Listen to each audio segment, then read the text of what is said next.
Before the jewelry, record deals, and millions of views, 42 Dugg was a kid dodging bullets, feds, and a justice system that didn't play fair.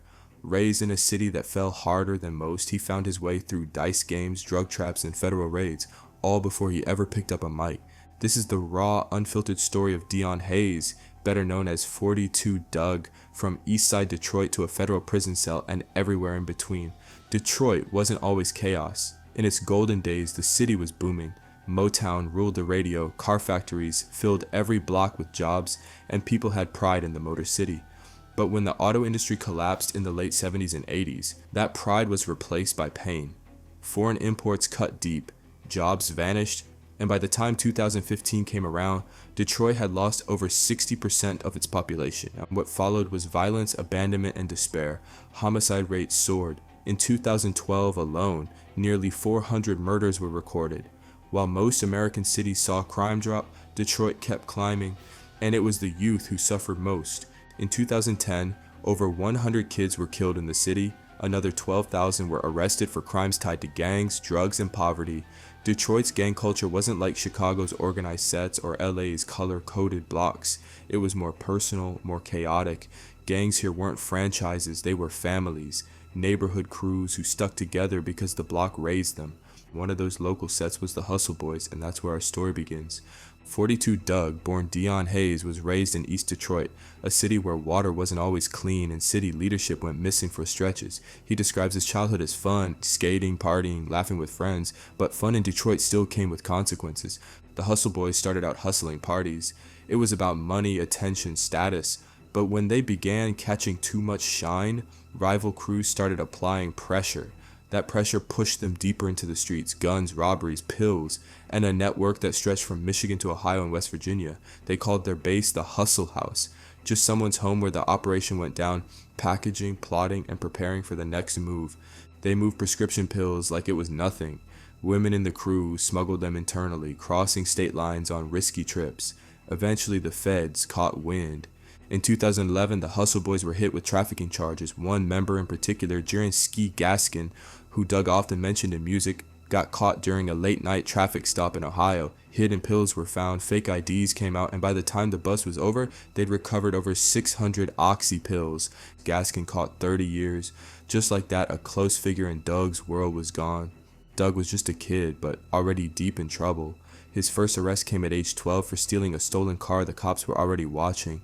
At the time, folks in the neighborhood knew him as Dougie, and he was known for running dice games that made grown men sweat. Rumor is he pulled in over $12,000 at just 12 years old from those games alone. By 14, he'd run away from home.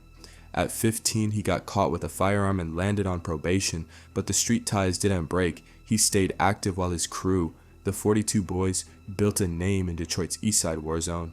In 2014, a clash between eastside gangs and the 7 Mile Bloods exploded into violence, and Dugg's world got caught in the fire.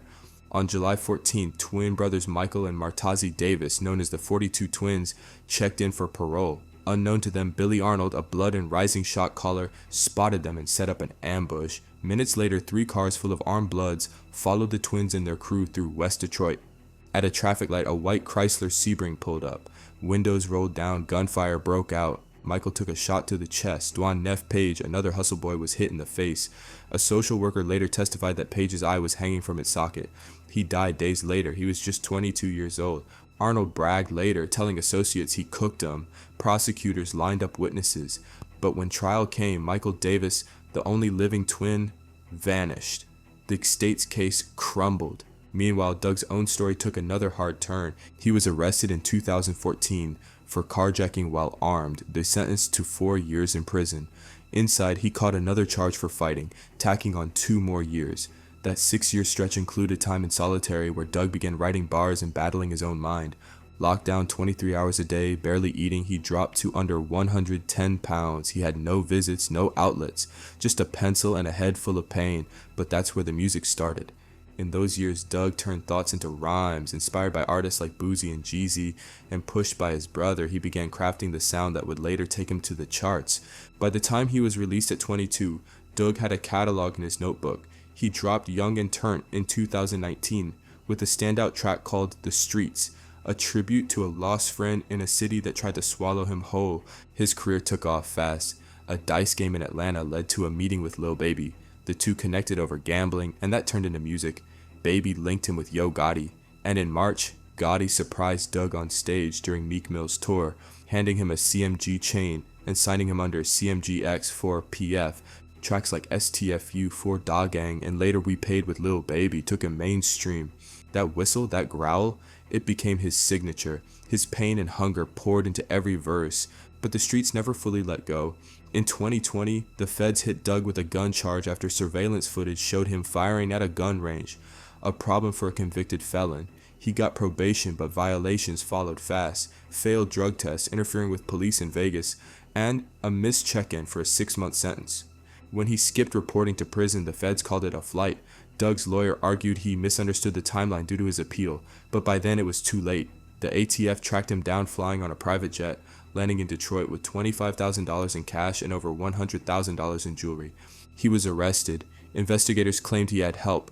A pilot who hid his name from the flight log, bodyguards with loaded Glocks, and friends helping him dodge custody.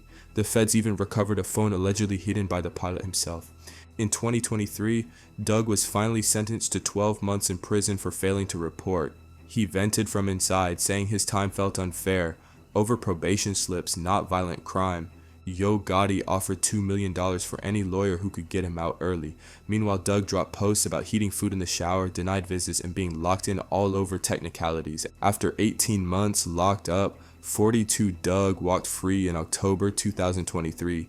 And just in time, CMG's All-Star Tour was kicking off. He rejoined the team, dropped a few new tracks, and in July 2024, released his debut album, Forever Us Never Them. Features from ESTG, Sex I Read, and more gave the album range, while Dugg delivered the same mix of high energy and personal pain. He's older now, calmer, focused, and according to him, he's just praying, living, and waiting for life to hit jackpot.